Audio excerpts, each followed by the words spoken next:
This kind of looks like Are You Afraid of the Dark or something. Okay, so it's been a strange couple of days for me. I'm sure lots of other people. I don't know, really. Like, how do we as artists, as creators, as creative people, keep going in weird times? And I think that is to create your art. I'm channeling a little dark feminine today to galvanize myself. You know, I'm trying to answer these questions for myself. How do I thrive in non-ideal circumstances? I mean, this was also a question I was asking myself for years at this point. I want these videos to be available for you anytime you want to watch them, no matter what is going on in your life. So that's why I'm making this video today. I love books. If you haven't seen it, I made a video about some books that I have loved recently and the corresponding lipstick that I think would pair wonderfully with them. A sort of lipstick sommelier, I'm calling myself. Just now I thought of it. But in this one, I just wanted to, well, get gussied up for the intro and outro, surely. But I wanted to share some of my favorite books that have helped me get into the creative zone. Hopefully this provides some inspiration and help for you too. Feel free to ask me any questions in the whatever the hell it's called in the comments, and let's get to the recommendations. Okay, so the first book that I want to talk about is Dolly Parton's Songteller, and it's part biography, it's part autobiography. It has the most wonderful style inspo. Excuse me very much. Look at this dress. Can you even? Putting wings on my dreams. So this book, I feel like I've never really seen anything quite like this. It's part Dolly Parton songbook, not with sheet music, but certainly with lyrics. She's a very powerful storyteller. It talks about songs that she's written with stories that she has wanted to tell. Look at this hair. Look at this hair with the eye makeup and her dimple. She's effing cute. But she's really a storyteller, and this goes through her lyrics. She's talking about where she was in her life when she wrote them. She's also talking about, look at her cute 90s Dolly. It's a really wonderful portrait of an artist reminiscing about working and also being connected to the work and being connected to who she presented as. I mean, and who she presents at still today. I mean, this is also part of being an artist, is how we choose to present ourselves to the world. And I think this is her little brother. She wrote a song with her little brother. So cute. There's some really charming anecdotes. This wonderful picture of her and Jane Fonda and Lily Tomlin. This costume, I just love the way she costumes, her brushing out her hair / wig. She just came out with a book a few months ago about her personal style evolution and like all of her wigs and her makeup and that part, like the Dolly style. And I do have that book. But this one, if you are not yet committed to that book, I would say absolutely get this one. It is such a beautiful book, and you have so many pictures if you want to reference someone who really created their own persona and created their own look and how they wanted to tell stories and how that has evolved over the years. Then get this book. It's so amazing. And also this, her with Sylvester Stallone in Rhinestone Cowboy. I haven't seen it, but this absolutely makes me want to watch it. Look at these outfits, coordinating. Look at how handsome.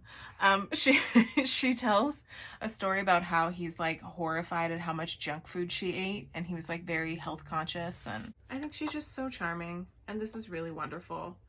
It is a wonderful tribute to her work, and I think very inspiring for any artist. Next, I wanted to bring out these two. I would have brought the third one, but I literally can't find it. It's floating around my home somewhere, but these I feel like are the gold standard for books about living an artistic life. The middle book is called Sharing Your Work, but we have Steal Like an Artist and Keep Going by Austin Kleon. And in particular, I think you would be fine getting any of these books, but in particular, I think Keep Going, is that even off camera? I don't know. Okay. In particular, I think Keep Going is something that I have been saying to myself. I have wanted to make sure that I keep saying to myself, forget the noun, do the verb. That's a great one, actually. Like, if you want to be a singer, like, forget about calling yourself a singer, just do the singing. Creative is not a noun. That's really funny. I literally used it as a noun in the intro, but whatever, Austin, we can disagree. We're both artists. Let's see. Keep your eye on your inner world and away from ads and idiots and movie stars. Oh boy. Say it louder for the people in the back. I think this one is just like specific to creating in difficult times, no matter what difficult times you are finding yourself in. And I think these books, I mean, they are, like I said, they are the top tier to me of a point of entry to just accept that you are a creative person and you want to fill your life with doing the things that you love. Let's say the Dunning-Kruger prayer together. Let me be smart enough to know how dumb I am and give me the courage to carry on anyway. That's very funny. This one in particular, I have my eye on and I'm going to be rereading. Keep Going. These next two are a little bit in the same sort of Care Bear cousin corner to one another. I'm sorry if this framing is bad. Let me see. Okay, I think that's a little better. First, let's go through this book, Your Creative Workspace, The Sweet Spot, Style Guide to Home Office and Studio Decor by Desha Peacock? Desha Peacock? Don't know. Sorry, girl. This is a wonderful book interviewing women and different creators of all sorts and the spaces that they put together, whether they're just creative spaces or they're places that they also live and work and create. It is a feast for the senses. It is a really beautiful book. And I'm very nosy. I love peeking into artist studios, especially like people who don't do the same things that I do, but also people who do the same things that I do. I want to see, I want to know, what are you up to? What are you doing? But this is just lovely. It talks about their artistic process through the space that they build. And it also has like helpful tips. So like, start with a clean desk, add flowers to inspire, whatever you want to do and however you want to use this book. The chapters in this, the salon, the stylist studio, the study, the artist studio, the home office, creative workspaces for groups, work from anywhere, anytime. Let's see, I think, for tots and teens. So like things like that. If you have children and you work, there are ideas in here. But I also love looking at people's spaces. I love to see how people organize, where they store things.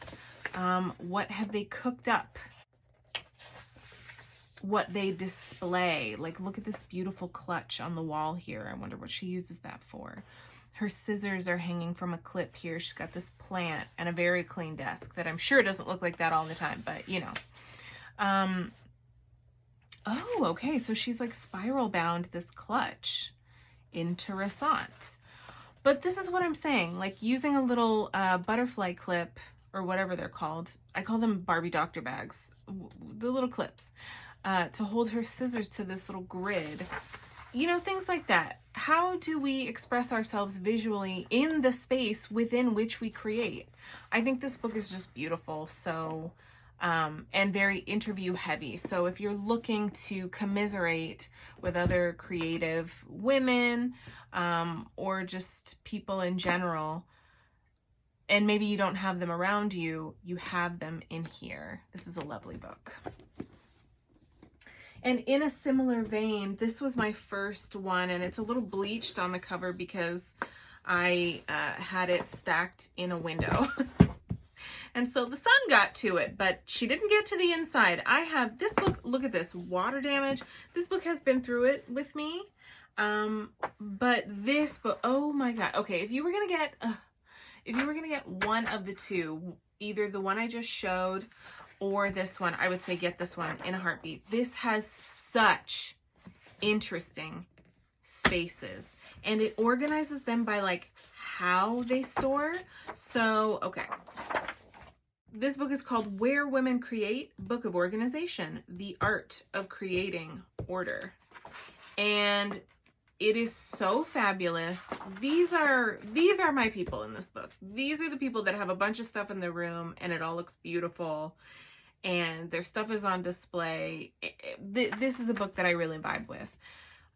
Okay, so the system, the room, the cabinet, the shelf, the container, the collection, the index. So it's organized in terms of like how we store and what we store with. Look at this. I love open cabinets too. So I love like seeing stuff. I don't like a lot of drawers. I forget what's in drawers. But this is just like, I love stuff like this. Being able to just walk around a little space and grab. I just want to reach into this page and just grab. I want to steal. This makes me want to steal. This book is excellent. I just feel like I want to dive into every page of this book. And again, it doesn't matter what these women actually do. And if it's similar to me, I don't think any of the women, the creators in this book, create in the same way that I do. Or look at this desk. Ugh, okay, I'm getting distracted. Or have this same artistic output that I do, right? But we all share this commonality of creation. And so there is a through line. There is something interesting about these spaces because we all have spaces within which we generate something that does not exist yet. You know, we channel, we use our, this is what I say to my best friend, like we use the power of creation is something that like is typically associated with gods and goddesses, you know, the power of creation, the divine. And in these creative spaces, we are channeling something divine. We are bringing something that has no corporal existence yet, and we are bringing it into tangible life, whether that's writing out a song, writing a book, making figurines, making music, whatever it is. Look at this. Oh God. I think this is a perfumer. Mandy Aftel. I feel like I have a book about perfume from her. Hold on, let me see. Is my head in here? Hold on. Yeah, perfumes. She makes perfumes. So you have all of these people that are just communing with the muse, and you see where they create. And I just think this book is so lush. I could talk about this book for hours. You get little blurbs and how they store, but mainly you see it. You see how an artist work through the space that they keep. Hello. Look at all these pencils. Oh, look at all this t-shirt. Oh, the brushes. Oh boy. So obviously I have gotten lost in these pages so much, and I hope that this inspires you too. I guess What Women Create is also, or Where Women Create is also a magazine, and I have never gotten that magazine, but I have a feeling I would flip out if I ever got it. So oh, and this is also raised, which is something I never noticed, like a real label. That's cute. You guys are cute. Thank you. So anyway, this book is fabulous and I love having it in my collection. And this last one is sort of in the same vein, where it looks very like, it's very lush to look at. It's very, it looks like it was put together with hands. You know what I mean? Here, let me introduce the book to you. This is called Bohemian, Magick, by a witch and a burlesque dancer. That's how I found out about her, named Veronica Varlow. So I found out about her years ago because she had a blog. I mean, this was years and years ago, maybe over 15 years ago. She had a blog, and look, fabulous, Tonight We Ride. And in her blog was an article about how to create a travel altar. And I found out about creating an altar just to honor the things that you love, the people that you love, what you want to channel. I found out about it through this article, and I loved her right away. And this book is so gorgeous. Your memories are the lyrics of the song of you. Excuse me, lovely, okay. She tells really powerful stories. So again, this is part autobiography. This is an instructional manual about spells. It's also this luscious visual tribute to her inspirations, and it's very inspiring to look at as well. It is a teaching manual to teach you about colors, color magic, however you want to channel these things in your life. Let's look back here. And she has some really powerful stories in here. Just really lovely stuff.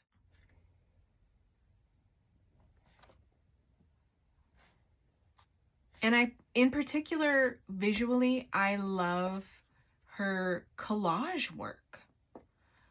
I love that she shares this very specific story of her life and how relatable parts of it are to mine and possibly yours.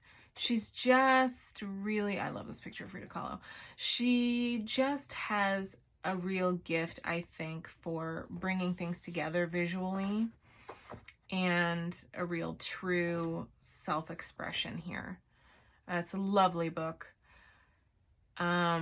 There is a story that she tells in here. Let me see if I can find it. Oh, this is it. Here it is. This is the story. Initiation 1, The Resurrection of Your Wild.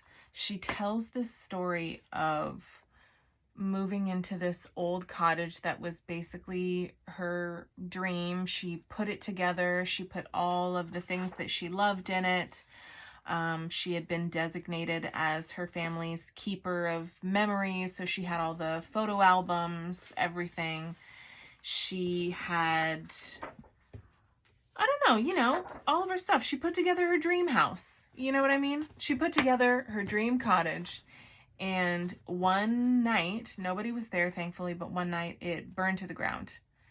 And she tells this really powerful story about losing everything physical that was meaningful to her in terms of possessions. And it was right at a time where I thankfully had not been involved in anything that catastrophic, but certainly had a catastrophe of the soul in which many things were lost. And through her telling the story of losing her cottage in this really sudden way and how she moved through it, it helped me to start moving through my own grief about what I had lost, both physically and both in terms of physical items and relationship wise. So it really helped me. And it also doesn't hurt that this book is gorgeous. So I think this would be a lovely addition to your collection if you're interested. And now I have my little TBR here. My to be read creative books that have just come upon my horizon. Is that a way to say that? I don't know. That have just become reacquainted with my attention once again. Here, let me. This one is called The Book of Relief by Emily Maroutian, I think that is. I found this for $1 at a thrift store in New York. And passages and exercises to relieve negative emotion and create more ease in the body. And this is not so much about artistic creation, but like how to get the stuff out of the way that's in the way. It has lots of wonderful passages.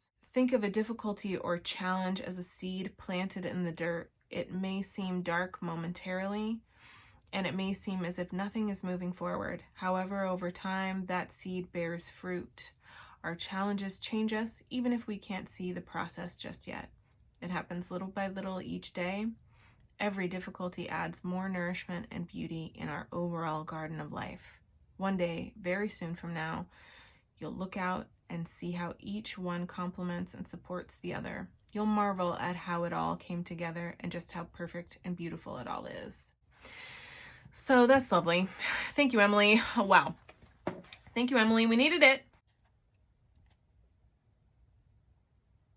You're not behind in life? Okay, I need to read that after this call, after this video. So this book is part, like, you flip to it, you find a nice passage that is, you flip to it, you find a nice passage that is nice in the moment, helps you in the moment. That's the middle section. The first section is about how she has a really clear instruction about how tension lives in the body and how it comes to be that we relive certain moments. And I'm talking about, you know, like hard conversations that we had, you know, things like that. Or we ruminate over things, and how the body is really a connection to the mind, and telling the mind that it's okay, telling your brain like, hey, it's cool to relax. We don't have to keep drilling this anymore and keep getting to that same emotional place that we were when we went through it originally. So that's the first section. Then the second section is these wonderful passages that you can just flip through. You can read all the way through. And then the third section is actual physical exercises that you can do to help tension move through your body. So I've only read a few of these passages, and I've read the overview, and the overview and introduction I found incredibly helpful. Really illuminating, and it's not so woo-woo as it is, I think, actually quite practical. So the Book of Relief, if you can find it, it looks like very self-published, doesn't it? But if you can find it, from what I've read of it so far, it's great, and I look forward to completing it. Okay, next, this has been kicking around in my life for at least a couple of years now. This is Life Without Envy by Camille de Angelis. Ego Management for Creative People. Thank you, Camille, for knowing what it is and saying the hard thing. Okay. And this one I have only flipped and read a couple of pages, but okay. Life Without Envy is a game changer for artists of all stripes, a practical guide for navigating the feelings of jealousy, frustration, and inadequacy we all experience to create a happy life, regardless of how your career is or isn't going. In these pages, you'll find strategies for escaping the negative feedback loop you get stuck in whenever you compare yourself to your fellow artists. You'll begin to resolve your hunger for recognition, shifting your mindset from proving yourself to making a contribution and being part of a supportive creative community. Best of all, you'll come to understand that your worth as an artist and as a human being has nothing to do with how your work is received in the wider world. Life Without Envy offers a blueprint for real and lasting contentment no matter what setback you're weathering in your creative life. Okay, I just read the back of that and it sounds annoying, but but I'm gonna give it a try. I'm gonna give it a try because I don't know that I love comparing myself to people. I don't think so, but I'm wondering how this is going to explain, like, I don't want to demonize wanting attention on your work and wanting attention on what you do, because I think as a storyteller and a person who creates not only visual media like YouTube videos, but also music, I'm like, there's an audience implicit in that, and you do share that. So I'm interested to see how she talks about that, because the back of the book made it sound like, hey, just create, man, it doesn't matter, like, create in your room. And I'm not about that. So even though I think that there are certain things that you can absolutely, you don't have to share everything if you don't want to. If it makes you happy to create in your room, like, do it. But if it makes you happy to create for an audience, also do that. So I'm interested to see what she says. And that's a reason also that you don't see a very famous book called Big Magic here, is I don't like how that chick was talking about living a commercial life as an artist from the point of view from a very commercially successful artist. Elizabeth Gilbert, I think, is a genius, and she is a beautiful writer and speaker, but also I'm like, girl. So I'm wondering if this is going to go down that road, and if it does, it's going to irritate me. But I'm going to give it a chance. I'm really arguing with a book that I haven't read yet, so we'll see. Have any of you read this or heard of this book? I'm curious. I'm going to try and read it. I'm going to try. This is my TBR. And then last but not least on my TBR is a book that I recently rediscovered in my room. A long time ago, I told my best friend to come over and pick out some books for me to read, and those would be the next books that I got through. But I was like not in the mood for anything at the time, and I was like, okay, well, I tried. But I recently saw this in that stack, and I was like, oh my gosh, I'm on my dark feminine journey. I'm on my femme fatale journey. And this one is called Seductress, Women Who Ravish the World and Their Lost Art of Love, by Betsy Prioleau. Oh no, by this woman. And I just started it and I already love it. Let me see. I opened this, I read the first page of the preface, and I was immediately intrigued. So it says, if you scrape off the cultural debris, superstitions, myths, and media, you'll see a woman to be reckoned with. The seductress is one of the most potent female personas in existence. Though long misunderstood and ignored, she's the paradigmatic? Wow, okay. New word alert. She's the paradigmatic, liberated woman, empowered with men and empowered in life. She's a threshold role model who can reinstate feminine sexual sovereignty and holistic happiness and remap the future. And she's not the least as we or the internet imagine. Get into it. So I think this is very next on my list. I am very, very excited to see what this book has to say.